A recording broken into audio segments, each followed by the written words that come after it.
Allez, salut l'équipe, on se retrouve de bon matin là pour faire un petit point sur l'actualité, sur ce qui s'est passé sur les dernières 48 heures, hein, que ce soit au niveau du crypto ou du marché en général. On va même parler un peu de géopolitique avec Trump hein, qui nous en a refait une hier soir, avec une déclaration un peu transcendante encore, hein, pour essayer de faire plier le marché. Après, j'aurai une bonne nouvelle à vous donner normalement.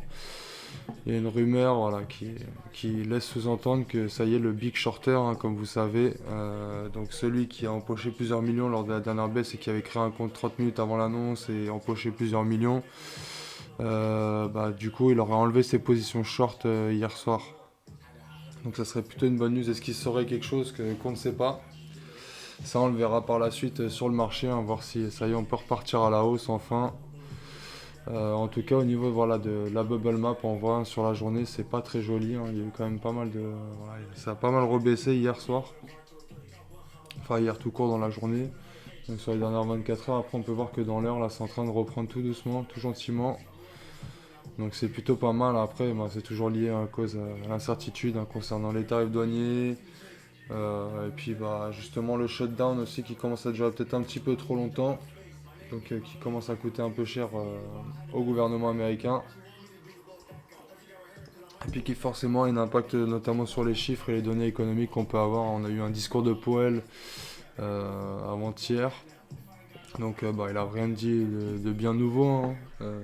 Juste voilà, qu'il laissait sous-entendre que forcément sans les données, il pourrait peut-être pas prendre de décision concrète pour octobre. Donc voilà, il faut vraiment que ce shutdown se règle pour qu'on puisse enfin continuer les baisses des taux. Et d'un autre côté, on a des membres de la Fed qui laissent sous-entendre que n'y a rien qui s'y oppose au fait qu'on puisse continuer la politique monétaire pour des baisses de taux sur les deux prochaines réunions. Donc on verra bien un peu ce qu'il en est. Après pour elle, voilà, il reste prudent. Il dit que forcément avec la relance là qu'il y a eu avec la petite guerre commerciale avec la Chine, forcément ça pourrait avoir un impact sur l'inflation. Il y a la journaliste aussi qui a essayé de lui poser une question sur le Bitcoin et sur le fait que ça soit une valeur refuge. Il a pas voulu répondre. Il a rien dit à ce sujet-là, hein, que ce soit pour l'or ou pour le Bitcoin. Donc il a un peu passé la question assez rapidement. Mais bon, on reste quand même assez bullish fondamentalement. Il y a quand même plusieurs news, hein, notamment les entreprises cotées et les ETF détiennent désormais plus de 12% de l'offre totale du Bitcoin. On a le maire de New York aussi, Eric Adams, qui signe un décret pour créer le premier office municipal des actifs numériques et de la blockchain aux États-Unis, chargé de promouvoir l'innovation crypto dans un cadre réglementé. On a la banque française aussi, hein, important, Odo BHF, qui gère près de 150 milliards d'actifs, lance son stablecoin adossé à l'euro. Donc ça sera l'euro D, quoi. Conforme à Mika en plus, donc voilà, parfait pour eux et pour l'Union Européenne. On a le Japon qui s'apprête à interdire le délit d'initié, hein. Justement, on en parlait justement avec le trader, le shorter fou, on va l'appeler comme ça, qui serait autre que Baron Trump, hein, donc le fils à Trump, apparemment, qui aurait empoché plus de 80 millions récemment. Donc il y a de quoi se poser des questions. Et donc le Japon qui s'apprête à interdire le délit d'initié sur les crypto-monnaies, sanctionnant les transactions basées sur des informations non publiques liées au projet crypto. On a également la China Merchant Bank, hein, qui a officiellement tokenisé un fonds de 3,8 milliards de dollars sur la chaîne BNB. Donc eux, ils ont décidé de faire un partenariat avec Binance. Et donc c'est une news assez bullish pour le coup. On a le secrétaire du Trésor américain aussi, Scott Bessent, qui déclare que le shutdown gouvernemental coûte environ 15 milliards par jour à l'économie américaine. Donc c'est ce que je vous disais juste avant. Donc le gouverneur de la Fed, c'est Stéphane Miran, hein, qui estime que deux nouvelles baisses des taux d'ici la fin de l'année sont un scénario réaliste. On a Polymarket qui lance un marché up-down sur les actions, permettant désormais aux utilisateurs de parier sur la hausse ou la baisse des prix de titres boursiers. On a la banque japonaise aussi, Sony Bank, qui dépose une demande de licence auprès de l'OCC afin d'opérer aux États-Unis avec pour objectif de lancer un stablecoin adossé au dollar et de proposer des services de conservation d'actifs numériques. Donc vous voyez, au niveau de tout ce qui est fondamental et news, on est quand même plutôt bullish. Voilà, les seules choses qui nous manquent, c'est un peu les données économiques. On devait avoir les chiffres de l'inflation hier, ils ne sont pas tombés forcément, ça a été annulé comme d'hab. Donc on ira voir le calendrier économique juste après. Là, on peut voir que dans l'heure, ça se reprend gentiment. Au niveau des volumes, on a des volumes quand même assez intéressants. 67 milliards, 44 milliards pour ETH. On a du 5 milliards, 4 milliards pour BNB et XRP. On a du 9, 4, 40 milliards aussi pour Solana. Solana qui performe bien en ce moment. Donc c'est plutôt positif aussi hein, de toujours avoir des bons volumes, surtout que là on se doute bien que c'est surtout des volumes pour l'achat, hein, maintenant qu'on a eu la grosse baisse d'ailleurs qui a comment dire, augmenté considérablement les volumes sur 24 heures lors des derniers jours. On était à plus de 90 milliards pour le Bitcoin par exemple. Donc là on revient sur un rythme de croisière on va dire. Donc c'est plutôt intéressant. Donc effectivement, hein, au jour, à la semaine, c'est pas forcément joli quand on regarde tout ça. Maintenant, bah, ça va se reprendre petit à petit. On a The Cash hein, qui a aussi fait de très très belles performances ces derniers temps. Encore quelques temps, il était à peine à 100 dollars. Là, il est à plus de quasiment 300 dollars. Mais si on regarde et si on remet tout à l'année, franchement, il y a des projets qui performent bien, notamment les ISO 20022 qui sont toujours au-delà des 200%.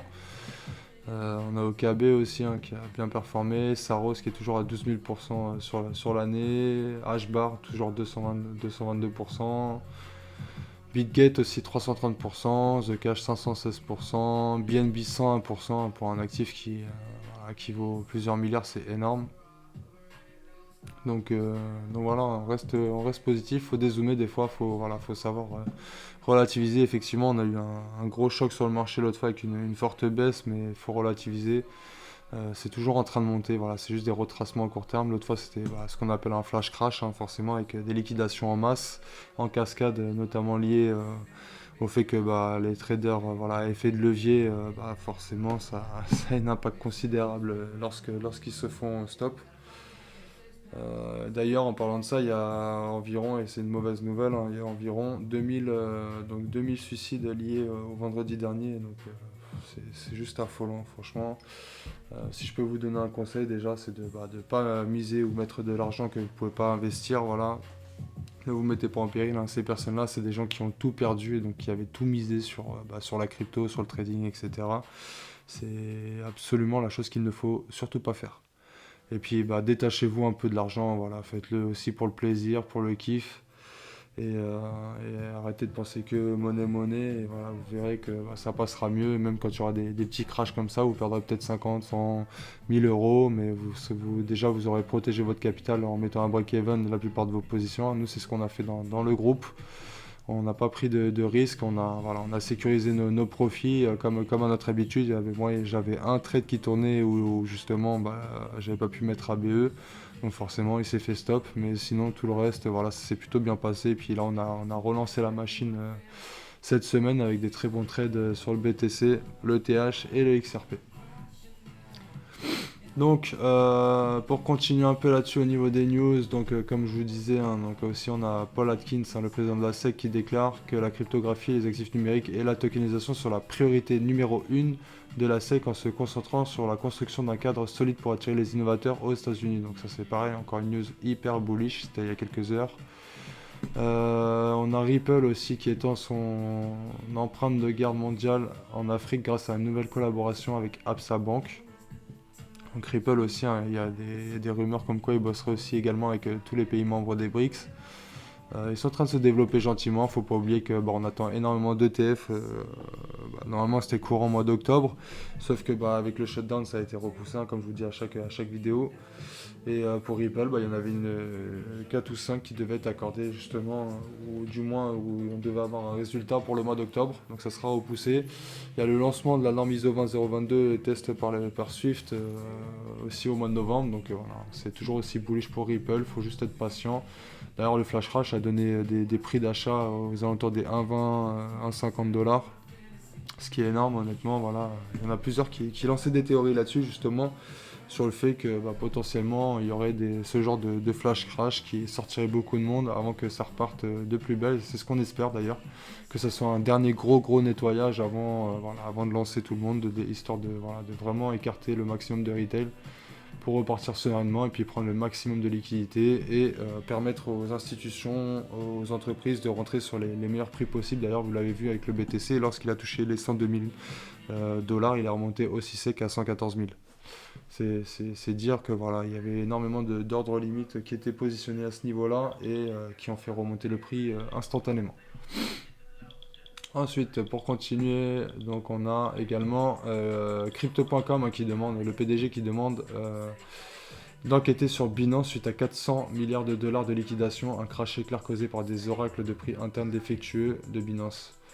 Donc voilà, eux ils disent de retirer carrément leur fonds de Binance, forcément, c'est la petite guéguerre entre les deux. Mais,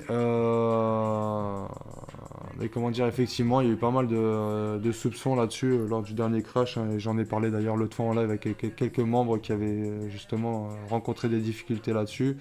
Des ordres qui ont été enlevés alors qu'il n'y aurait pas dû être. Enfin voilà, quand on regardait certains graphiques, forcément ça n'avait pas touché le stop. Et puis derrière sur Binance, bah, la mèche était un peu plus grosse que les autres. Donc voilà, ils soupçonnent Binance d'avoir un peu traficoté tout ça. Enfin, ce qui serait pas forcément étonnant, mais il faudrait pas que ça s'avère vrai parce qu'effectivement ça pourrait décrédibiliser totalement le monde de la crypto-monnaie, un peu comme les délits d'initiés avec Baron Trump et voilà, ou les insiders qui shortent juste avant un flash crash comme ça. Honnêtement, voilà, faut que ça arrête ce genre de pratique parce qu'il y a un moment donné, il y en a beaucoup qui vont s'écarter du monde de la crypto-monnaie à cause de ça. Sinon, on va aller du coup un petit coup sur Investing donc pour voir si on a des nouvelles pour cette semaine. Donc les chiffres qui devaient tomber hier, comme je vous disais, sur l'inflation ne sont pas tombés, hein, donc ça sera reporté. Là, j'ai pas actualisé le graphique, mais ça se trouve pour aujourd'hui, ça va être pareil. On va l'actualiser tout de suite, s'il veut bien. Hop, donc apparemment, bah, il y a encore les indices manufacturiers qui sont pour aujourd'hui, donc ils seraient revus à la baisse. On aurait le PIB en Grande-Bretagne aussi, les stocks de pétrole brut, pardon, et un discours de la présidente de la BCE. Normalement, demain, enfin aujourd'hui, on aurait dû avoir une plus grosse journée que ça, hein. Parce que, bah, il y a des chiffres qui ont été effacés, hein, qui ne seront pas publiés tant qu'on a le shutdown. Shutdown qui dure depuis 2 semaines. Normalement, voilà, le maximum qu'on a eu, c'était 35 jours. Donc voilà, on se rapproche petit à petit de cette deadline. On espère que ça va pas durer. Ça pourra avoir sur les marchés à niveau des décisions de la Fed, comme je vous disais au début de cette vidéo. Donc, si on regarde pour demain, donc je vous referai une petite vidéo, mais fait s'il y a toujours les chiffres, s'il veut bien me les afficher. J'ai pas l'impression qu'il ait envie. Voilà. Moi aussi, j'ai un flash crash sur le PC là. Ici, il me fait ah. Donc, bah, les chiffres pour l'instant sont maintenus. Bah, tant qu'on ne sait pas si demain il y aura ou pas le retour du ministère du Travail et de l'Emploi. Donc bah, pour l'instant ils sont toujours là, donc on verra si c'est maintenu, hein. C'est des chiffres qu'on attend essentiellement pour la politique monétaire de la Fed et donc les baisses des taux. Tout comme l'inflation qui n'a pas été publiée cette semaine, donc bah, on verra bien. Moi je m'attends à rien maintenant. Et d'ailleurs on voit que le marché est plutôt mou, hein. Il ne sait pas trop où aller. Il monte justement parce on attend toutes ces dernières nouvelles. Au niveau du Fahrenheit Index, on était redescendu dans la peur l'autre jour. Voilà, je crois qu'il a pas aimé mon petit passage sur Investing. J'espère que ça se répercutera pas trop sur la vidéo.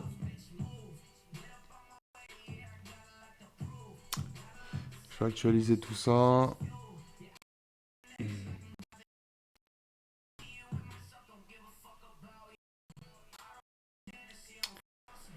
Donc l'indice de la peur et de la cupidité. Donc comme je vous disais, on était retombé dans la peur, on y est toujours d'ailleurs. Donc c'est toujours des bons moments pour investir hein, quand c'est comme ça. Très clairement, quand on est dans la peur ou l'extrême peur, c'est vraiment dans ces moments-là qu'il faut investir. Souvent, vous avez des prix sur le long terme. C'est toujours mieux de recharger quand on est dans la peur plutôt que lorsqu'on est dans la cupidité ou dans l'extrême confiance, si vous voulez, voilà, sur le marché. Et donc avec un marché généralement qui est plutôt haussier et sur des tops. Donc ça pour le de notre Altcoin Season Index, je pense que bah, vu que le BTC il n'a pas trop bougé entre 59 et 60, bah, on est toujours vers les 50% au niveau de la Alt Season également. Donc ça bouge pas trop pour l'instant forcément. On voit qu'il y a quand même certains alts, quand on regarde les graphiques, qui tiennent plutôt bien les niveaux, c'est plutôt rassurant. Faudrait pas qu'on ait une deuxième jambe baissière, hein, surtout avec Trump qui nous déclare que, euh, comment dire, qu'il mène une guerre économique avec la Chine. C'est l'annonce qu'il nous a faite hier soir. Putain, je suis désolé parce que là, je sais pas pourquoi ça rame comme ça. J'espère que ça va passer. Il y a un site qui à mon avis, fout la merde sur la vidéo, je suis désolé. Donc, qu'est-ce qu'on a? Finance, produits dérivés crypto qui tombent au niveau plus bas, donc ça on en parlait l'autre jour. Ça n'a pas dû actualiser. J'aurais dû actualiser tout ça avant de démarrer la vidéo aussi. Donc c'est pareil, on a le retour d'Elon Musk aussi sur le marché crypto, hein, qui commence à refaire surface là-dessus, qualifie Bitcoin de seule arme fiable contre l'inflation. Donc lui qui avait aussi promo, comment dire, il avait fait la promotion du Bitcoin lorsqu'il permettait aux personnes d'acheter des Tesla en Bitcoin. Donc là il est de retour pour justement faire un peu l'éloge du Bitcoin. On a le géant de la finance traditionnelle JP Morgan qui prépare une offre de trading crypto pour ses clients, donc ça c'est très positif. Ça c'est contre les délits d'initié, ce que je vous disais avec le Japon. On a BlackRock qui veut toujours, hein, ça faut pas oublier, hein, qui veut tokeniser tous les actifs financiers. D'ailleurs ils ont fait une interview l'autre fois sur une chaîne d'information business. Et justement ils parlaient beaucoup de tokenisation d'actifs, voilà qu'ils étaient en train de bosser là-dessus. Peut-être avec la création d'ailleurs d'une blockchain, voilà, potentiellement. On a un représentant américain qui veut transformer le décret de Trump sur les cryptos dans les retraites 401K en loi. Donc ça c'est bien aussi, hein. Faut que ça s'active un peu sur tout ce qui est Genius Act, tout ce qui est réglementation autour de la crypto. Et notamment aussi cette réforme, entre guillemets, pour permettre aux actifs comment dire, de détenir des cryptos pour leur retraite, hein, pour capitaliser, je sais plus comment on dit, pour cotiser pardon, pour leur retraite en crypto. Donc ça c'est très bien. Donc ça c'est le Mystery Trader d'Hyperliquid double la mise sur son positionnement baissier. Donc effectivement, il avait repris une position aux 115 000 et ce que je vous disais, ça se trouve il a peut-être enlevé, alors c'est une rumeur pour l'instant, mais il aurait enlevé sa position justement qui est aux alentours des 115 000. Mais effectivement, si il l'a gardé et qu'on arrive à passer ces 115 000 dollars, on pourra avoir un beau short squeeze vu la taille de la position. Une petite cascade. Si on va voir la map des liquidations, on peut voir il y a quand même pas mal de monde qui s'est positionné au nord, hein, qui ont été reliquidés suite à la dernière baisse. Voilà, ça fait une liquidation des longues lors du flash crash. On est revenu liquider ceux qui étaient en short. Donc on a vraiment fait un gros nettoyage. Et apparemment, il se serait repositionné sur une deuxième position vers les 115 000 en short. Et il l'aurait peut-être enlevé. Voilà, j'ai quelques sources Twitter qui me disent ça. Donc ça, voilà, au niveau des news, on a un peu fait le tour. Ces deux experts prédisent une hausse de l'Ether à 10 000 dollars d'ici la fin de l'année. Donc après ça, des prédictions, on en voit tous les 4 matins. Donc je m'en fais pas trop, je regarde plus trop ce genre de nouvelles pour prédire les prix. Je regarde un peu ce qui se passe sur les graphiques et je vis au moment présent ce qui se passe voilà, sur le marché. C'est beaucoup mieux. Donc, on a fait le tour sur Investing, sur Blockchain Center, Polymarket au niveau des baisses des taux. On est où? La dernière fois, on était monté au-delà des 90% sur Polymarket. Là, j'ai l'impression que le PC n'est pas trop avec moi. J'aurai la flemme de recommencer une vidéo juste parce que ça rame dans tous les sens.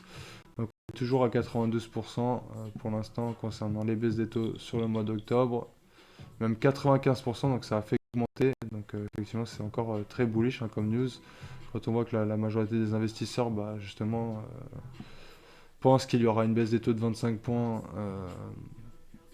au mois d'octobre. Donc j'imagine qu'en décembre, ça va monter également. On a 74%, donc ça reste à peu près égal à la dernière fois. Et en janvier, par contre, en janvier, c'est intéressant parce que ça augmente. Donc voilà, il y en a beaucoup qui voyaient au début une baisse des taux de 50 points. C'est en train de basculer plutôt sur du 25 points. On a quand même 60% de chance qu'il n'y ait pas de baisse des taux au mois de janvier. On verra au fur et à mesure. Effectivement, bah, de toute façon, tant qu'on a le shutdown actuel, on ne peut pas prédire grand-chose.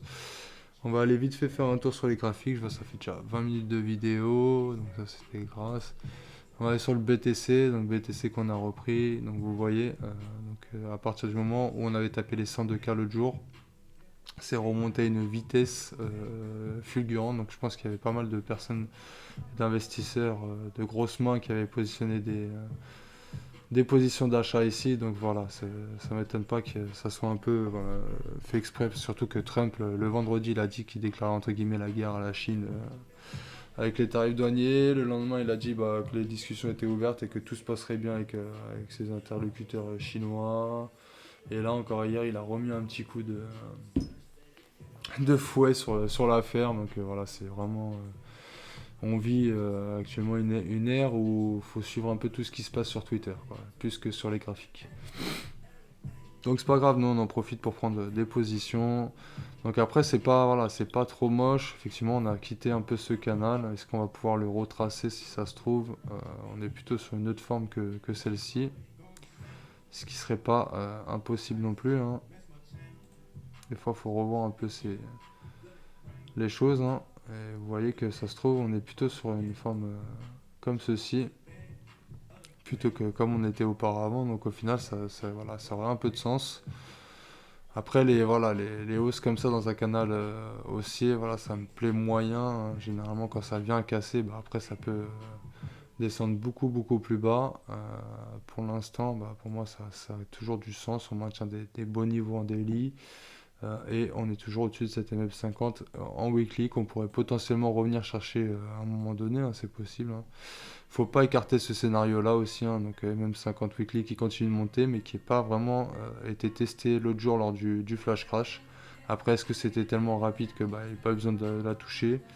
Moi j'aurais préféré honnêtement que ça la touche, comme ça on en serait débarrassé, on serait resté bullish et on serait, je pense, reparti davantage de plus belle. Donc moi honnêtement je serais pas étonné de le voir rebaisser un coup, aller chercher cette MM50 en weekly. Alors peut-être que ça va se faire dans plusieurs semaines. Elle aura le temps de monter un petit peu, on viendra la chercher un peu plus haut, ce qui n'est pas impossible non plus. Mais voilà, on l'a pas vraiment touché, comme vous savez, à chaque fois qu'on la touche, voilà, c'est vraiment le lancement après derrière d'un beau run haussier. Comme ici en août, donc le 5 août, c'était lorsque le Japon avait augmenté ses taux d'intérêt et que du coup Warren Buffett avait sorti du cash. Ensuite ici on avait donc le 7 avril, là c'était pour les tarifs douaniers de Donald Trump, et là encore une fois de plus pour les tarifs douaniers de Donald Trump.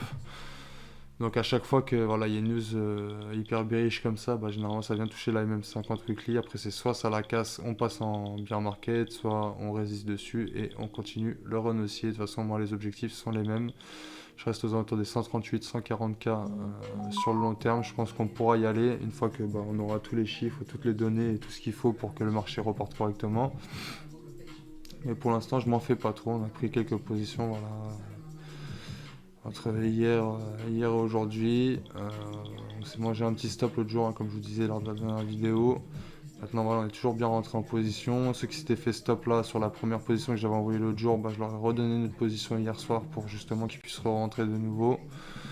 Donc on va voir s'il y a du monde qui est rentré. En tout cas là, ils seraient sur du 1400 pips de profit actuellement. Ils seront à BE à leur réveil, j'espère. Et tout ira bien. Concernant l'ETH, qui réagit très très bien aussi, l'ETH. Donc j'ai gardé cette zone au cas où, au niveau des 3815, hein. Je pense que ça reste toujours une très belle zone. Je crois que c'est un OB horaire juste ici en bas de la zone ETE. Donc si jamais on vient baisser sur le BTC comme je vous disais tout à l'heure, on pourrait potentiellement aussi revenir chercher cette zone avec l'ETH.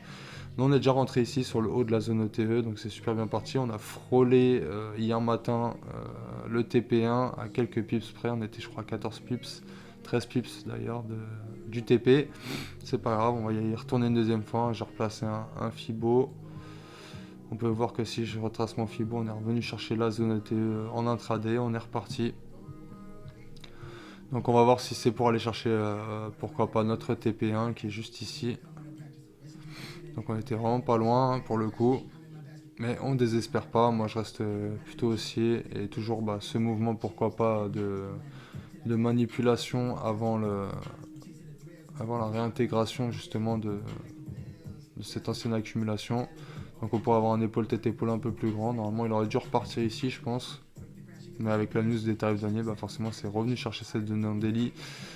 Qui d'ailleurs lorsque j'avais pris ce trade là, je l'attendais cette zone là. Bah, un peu comme le BTC, j'attendais plutôt un retour vers les 102K. Il n'était pas venu tout de suite. Là c'était pareil pour le TH et au final il a fini par y revenir. D'ailleurs comme la plupart des cryptos, ils sont revenus chercher les zones que j'attendais en premier lieu. Donc comme quoi, hein, des fois ça vaut le coup. Je pense lorsque vous faites justement un DCA intelligent où vous rachetez au fur et à mesure qu'il y ait des dips, n'hésitez pas à mettre des ordres limites justement sur ces belles zones. Voilà, si jamais on y revient, vous savez que potentiellement voilà, vous rentrez automatiquement sur le marché et ça peut être plutôt intéressant. Donc le Solana qui se bataille pour l'instant avec sa même 200 en daily, c'est très bien. Il a bien réagi dessus. On va voir s'il arrive à se retourner. Ça a l'air assez compliqué, hein. On voit qu'il a fait un premier début de retournement haussier. Si je devais reprendre un trade voilà, dans la journée, par exemple pendant un trade et qu'on vient retracer un peu plus, j'attendrai un retour pour qu'on va faire les 182$. Où là, il pourrait repartir correctement sur cette TB 4 heures. Donc voilà, pourquoi pas un petit setup pour vous si vous regardez la vidéo. Ensuite, on va se faire un petit dernier tour sur les 2-3 derniers actifs. Donc c'est pareil, le XRP, c'est bien parti pour l'instant. Je suis encore dedans. J'ai repris tout à l'heure à 2,40. Donc pareil, au même point d'entrée que le premier. Pour moi, on est toujours dans la zone OTO. On avait bien réagi justement sur le bas de la zone. On était remonté. J'ai décidé de reprendre une position. On a cette trendline à venir liquider pour vraiment partir. Lui, là, pour le coup, il a vraiment fait une belle mèche à aller chercher vraiment un max de liquidité avant de partir. Donc, honnêtement, quand on voit ce genre de choses, on peut se dire que le nettoyage est suffisant pour repartir derrière à la hausse. Donc, on verra bien. Tant qu'il n'y a pas d'autres news bearish, on peut espérer en tout cas ce scénario. Je vous ai trouvé également un petit setup sur le link, hein, si vous voulez essayer de l'accompagner, là, ça sera un beau point d'entrée, on y est dessus. Donc n'hésitez pas, pourquoi pas, à rentrer. On a un petit OB juste en dessous vers les 17,44. Donc voilà, si vous voulez attendre plutôt un retour là-dessus pour vraiment avoir le meilleur point d'entrée, attendez peut-être un petit retour là-dessous. Maintenant, ça vaut peut-être le coup de tenter sur le haut de l'OB. Au niveau des autres actifs, Aster qui est revenu dans sa zone. Donc pareil, je vous avais tracé l'autre fois en live la zone OTE, il est revenu la chercher. On verra s'il finit par repartir. Moi ce que j'aime pas trop c'est ce petit double top là qui pourrait se transformer justement en résistance juste ici là. Et dans ce cas là renvoyer le prix à la baisse. Après pourquoi pas pour aller chercher le bas de la zone OTE et cet OB justement horaire qu'on a juste ici. Ça pourrait être voilà, un dernier point d'entrée, je pense, pour le Aster vers les 90-94 centimes. Moi, j'ai rechargé un peu ici vers les 1,31 justement. Donc, on verra bien. Ça me dérangerait pas qu'il redescende un petit peu histoire d'en reprendre encore une dernière couche, même si on est rentré vraiment sur les plus bas pour le coup. Donc, en pré-vente. Sinon, au point de vue des autres actifs. Non, on va aller faire un petit tour vite fait avant de finir la vidéo sur la BTC Dominance. Donc BTC Dominance qui est toujours à peu près au même point. Ce qui est plutôt pas mal, c'est que justement on est venu chercher la zone que je vous avais tracée lors des dernières vidéos pour réagir à la baisse. Maintenant il faut que ça continue, il faut qu'il vienne, voilà, faut vraiment qu'il vienne cracher. Il n'a pas l'air de vouloir casser ces plus bas là, c'est ce qui m'inquiète un petit peu. Mais si voilà, si demain par exemple on a une reprise des alts et qu'on a voilà, une BTC Dominance qui commence à couler, à bien couler, potentiellement on pourrait venir chercher enfin les 54%. Permettre également au Total 3 de repartir à la hausse, de casser cette zone là qui vraiment est la zone pour moi à casser pour aller chercher nos plus hauts et enfin lancer une vraie alt season pour pourquoi pas un objectif avec des prises de profit quand on sera à peu près vers les 1,5 trillion sur la market cap. Si on prend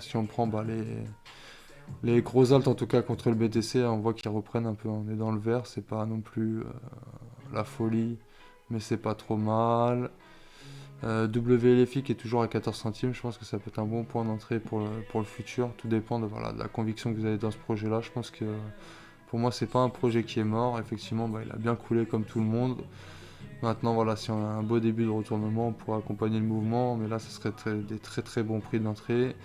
Il y en a qui, d'ailleurs, des entreprises qui ont investi dedans, qui seraient en négatif, hein, vu qu'ils ont investi pour les derniers coups vers les 20 centimes, à moins qu'ils aient déjà récupéré du profit et rechargé ici en ayant les bonnes infos, ça on sait jamais. Donc voilà, je vais pas trop faire durer la vidéo, j'essaie de vous retrouver tout à l'heure en live, dans l'après-midi, pour se faire un petit live tous ensemble. Et en tout cas, si la vidéo vous a plu, bah, n'hésitez pas à la partager, à la liker, à la commenter, à rejoindre le groupe Discord aussi si vous souhaitez justement avoir les trades que je vous partage. Et sinon, bah, on se retrouve tout à l'heure en live sur Twitch, l'équipe. Allez, ciao ciao, passez une bonne journée.